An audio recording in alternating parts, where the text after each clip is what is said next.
The market is strong. They say the Federal Reserve has slain the dragon of risk. But what if I told you that the year 2025 isn't a peak of prosperity, but the dizzying, terrifying height of a financial mountain that's about to crumble, and that the coming crash will be worse than the Great Depression and the 2008 crisis combined? Right now, we are living inside a deadly echo. History is not random, it's a relentless mechanical pattern. This isn't doom-mongering, it's pattern recognition, and the data is screaming the conditions that annihilated fortunes in 1929 and shattered the world in 2008 are not merely similar, they are identical. Extreme asset valuations, record debt, excessive leverage, and a widespread, blinding belief that this time is different. Every single one of these pressure points exists again. The stage is set, the players are positioned, and if the last century is any guide, the liquidation event, the final brutal act, is due in late 2026 or early 2027. You are standing on the precipice of a cliff you cannot see, bathed in the false light of a market that's about to break. The machine is winding up, and the scale is larger, the leverage is higher, and the global interconnection is deeper than ever before. The people in power have already used up all their ammunition fighting the last battle, leaving nothing left for the next one. This isn't a theory. This is a documentary analysis of a disaster that hasn't happened yet, but is following a script that has played out twice before with devastating, predictable accuracy. The mechanisms are the same. The timeline is predictable, and the outcomes, who gets destroyed and who gets rich, follow the same cold, unforgiving pattern every single time. Before we start, tell me in the comments, do you feel something's off in this economy? And if you haven't yet, hit subscribe. This is where we break things down before they break you. Now, let's get into it. To truly grasp the coming devastation, you must discard the comforting lie of the present and comprehend the grand, toxic illusion they call the everything bubble. This isn't merely a stock market problem, it's a financial contagion woven into the very fabric of the global economy, where every single sector is simultaneously leveraged far beyond any historical norm.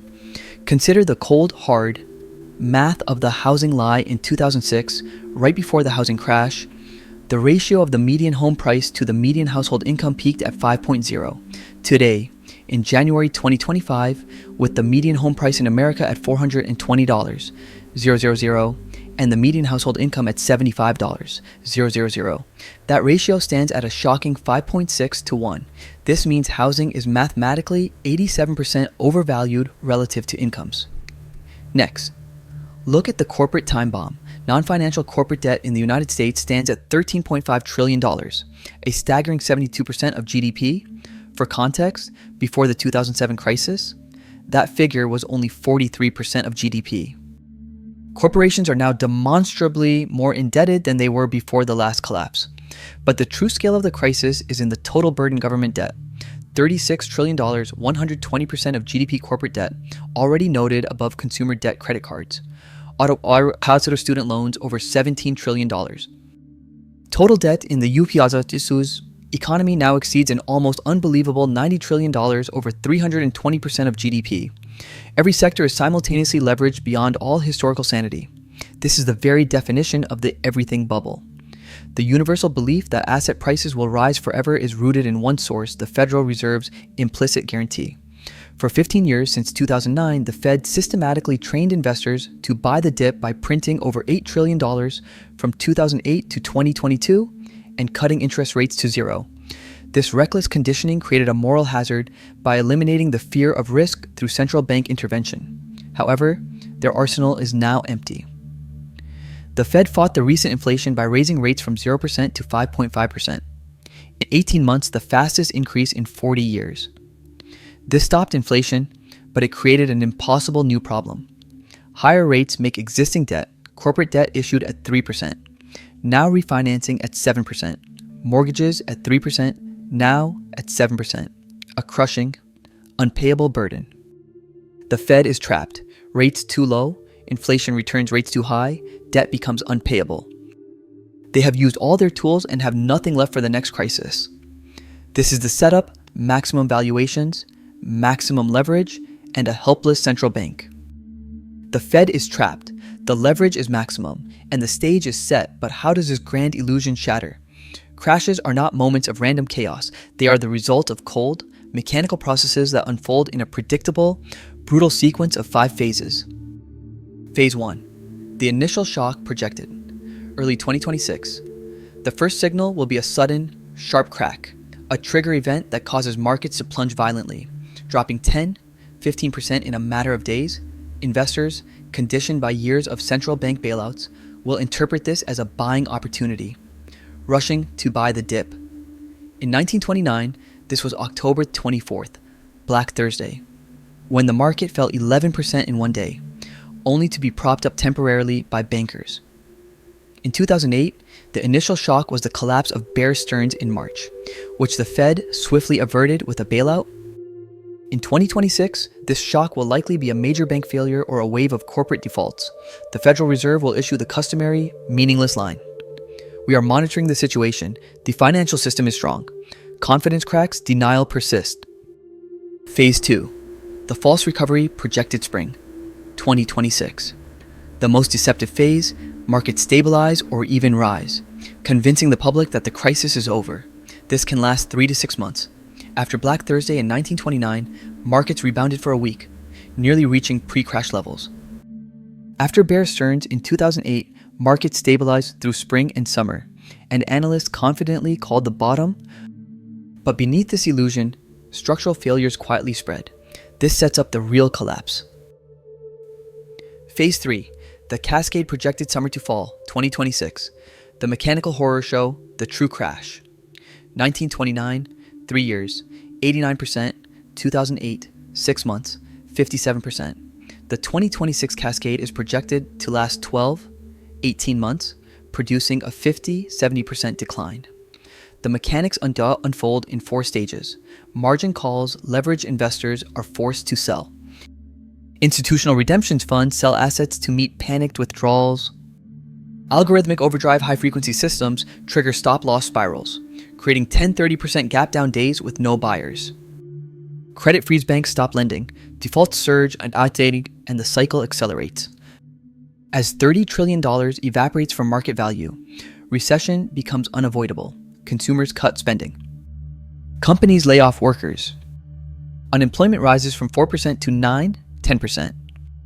A market crash becomes an economic depression. Phase 4, maximum panic, projected. Late 2026 to mid-2027. The abyss. Fear overwhelms reason. People sell everything at any price. 1932 bottom Dow fell 89%. Unemployment 25%. Mass bank failures. 2009 bottom S&P at 666, unemployment 10%. For the 2026 crash, the bottom could arrive late 2027 or early 2028. With the S&P at 6000 today, it could fall to 2000 or lower. This is the point of maximum terror and maximum opportunity. Phase 5. The slow recovery projected. Late 2027 to 2030 plus. Recovery begins only after massive government and Fed intervention. 1933 New Deal. Markets took 25 years to return to 1929 levels. 2008, recovery took 4 years. New highs in 2013. In 2026, the intervention will be enormous, but less effective government debt already 120% of GDP. Additional trillions push it to 150-180%. Interest costs consume tax revenue. Recovery slows dramatically. Markets may not return to 2025 highs until 2032 or later. The 5 phases of ruin are locked in, yet what initiates the initial shock? The specific trigger event hardly matters, it is merely the fuse. The underlying, coiled tension of maximum leverage is the true cause. But 3 catalysts stand ready to ignite the devastating cascade, each capable of creating the initial wave of forced liquidation. 1. The commercial real estate contagion, the burning fuse. This is likely the most immediate and dangerous catalyst because the destruction is already unfolding. Office buildings across America are facing 40-50% vacancy rates due to permanent shifts toward remote work. These properties were financed with loans at 3%, but must now refinance at 7-8%. Buildings barely covering debt at 3% become catastrophically unviable at 7%. Major tremors have already appeared. Brookfield Asset Management defaulted on 2 Los Angeles office towers in 2023, simply handing keys back because the buildings were worth less than the loans. The scale is enormous. Over $2 trillion in commercial mortgages mature between 2025, 2027. If only 30% default, $600 billion in losses. Who holds the risk? Regional and community banks? Many hold 20-40% of their loan books in commercial real estate. Default waves will annihilate their capital reserves, forcing regulators to close them. The failures of Silicon Valley Bank, Signature Bank, and First Republic in 2023 were blamed on interest rate risk, but the deeper vulnerability was CRE exposure. A wave of 5,100 regional bank failures through 2025-2026 could spark the panic needed to trigger the cascade. 2. The corporate debt domino or sovereign collapse. Another possible fuse, hundreds of corporations issued cheap debt during 2020-2021, but this debt must now be refinanced at double or triple the cost. Some will not survive. If just one major Fortune 500 company defaults, bondholders panic. Corporate yield spike. Refinancing becomes impossible for everyone else. This is exactly how 2008 escalated after Lehman Brothers fell credit, markets froze. An even larger shock would be a sovereign debt default. If a major emerging market, Turkey, Argentina, Pakistan, etc., defaults on USD denominated debt, investors flee EM bonds. Capital dries up. Currencies collapse. Global credit contagion spreads. Banks in Europe and the EU holding this debt would absorb massive losses. 3. The geopolitical shock, the black swan. The third possible trigger is an external, non-financial catastrophe that forces investors into immediate liquidation. Examples of similar past shocks: COVID crash of March 2020. Any massive event that suddenly spikes uncertainty. Potential 2025-2026 triggers include a war with China over Taiwan, a major disruption to global oil supplies, a severely contested USAPIS election with civil unrest. Any of these could create the volatility spike that forces widespread selling. No matter which fuse ignites the crisis, commercial real estate collapse, corporate bond domino, or geopolitical shock, the underlying cause remains unchanged: excessive valuations and historic leverage. Once liquidation begins, the brutal mechanics of the 5 phases take over. Once the trigger is pulled and the 5-phase cascade begins, the crash stops being about falling prices. It becomes something colder, more calculated, a massive transfer of wealth from those who are unprepared to those who saw the pattern forming long before the first headline panic. Crashes don't actually erase wealth, they simply move it. And every major collapse in history has followed this same script, wiping out one group while quietly minting a new class of winners. The group that always pays the heaviest price is the middle class. Most American families hold nearly all of their wealth in 2 places: their homes and their retirement accounts. Both will be hit simultaneously. A typical $401k worth $500,000 can fall to $200,000 within months.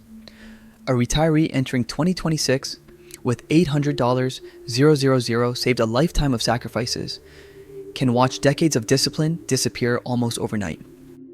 Nothing is more devastating than seeing the future you thought you had simply evaporate. Homeowners who bought during the peak will experience the same nightmare seen in 2008. A $600,000 home can drop to $400,000 or even lower, leaving families underwater, owing more on the mortgage than the property is worth, trapped, unable to sell, unable to move, and watching their financial foundation crumble. Small businesses, the backbone of the American economy, will suffer a quieter but equally brutal collapse. The moment consumers cut spending and revenue evaporates.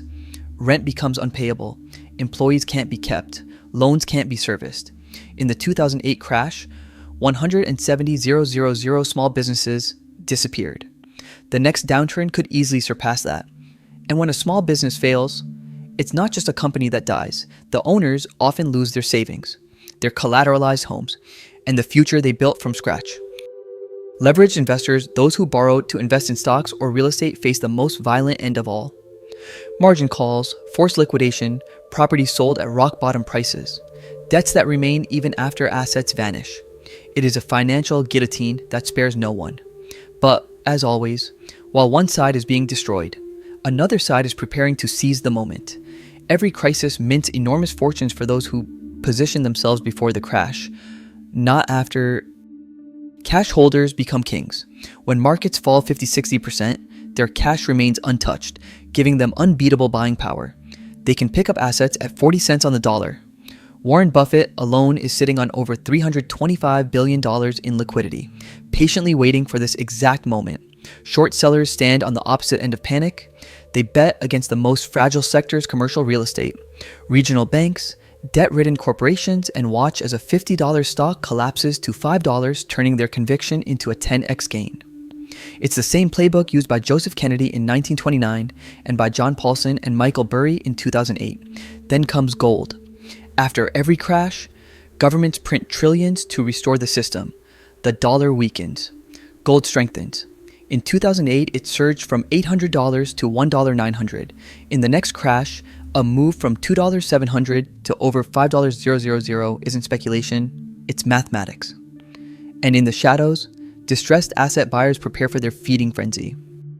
Private equity, vulture funds, and elite investment firms with $2 trillion of dry powder will move in as families lose homes, as companies go bankrupt, as debts default. They will buy corporate bonds for 10, 30 cents on the dollar, pick up foreclosed homes for half their peak price, and hold them until the recovery inflates their value again. Blackstone did this after 2009, quietly accumulating 80,000 homes and generating billions. The next cycle will be even bigger. This is the real engine of every major crash, a transfer of power and wealth from those who hold and hope to those who short into fear and buy into despair. The middle class loses what they spent a lifetime building. The elite, prepared and patient, gain what will become generational empires. The mechanism never changes. Only the names of the victims and the beneficiaries do. After examining the catastrophic differences in scale and speed, we must now pinpoint our exact position in this fatal cycle. We are currently in the stage known as the setup, specifically in January 2025, and it is a state of eerie, false calm. This moment is defined by the complete alignment of every precursor condition that doomed 1929 and 2008. Markets are at all-time highs. Asset valuations are extreme leverage across every sector. Corporate, household, government is at record levels. Public belief in Federal Reserve protection is universal. The atmosphere mirrors the economist's infamous pre-1929 phrase, a permanently high plateau. That same delusion defines the present. The bubble is fully inflated. The leverage is maximum. The belief in permanence is universal. All that remains is the first domino, the single trigger event that will transition markets from the setup to phase one, the initial shock. Based on pattern analysis, this transition, a sudden 10-15% market drop, is projected between mid-2025 and early 2026. The stage is set, the players are positioned, and the wait for the inevitable crack in confidence may be the most dangerous moment of all. We have identified our exact location, the treacherous setup of January 2025, and now, the investigative journey must yield to the philosophical conclusion. What we have documented here is not prophecy. It is the inevitable consequence of pattern recognition. The forces at work are not guided by emotion, hope, or political promises. They are mechanical, following a cold, rigid script of leverage and liquidation. The Great Depression, the financial crisis of 2008, and soon, the 2026 crash. 3 times. Same pattern, same sequence, same grand wealth transfer. The pattern does not care about your mortgage, your 401k, or your retirement plans. It only cares about one rule when extreme valuations, record debt, and excessive leverage align. The outcome is locked, a devastating crash.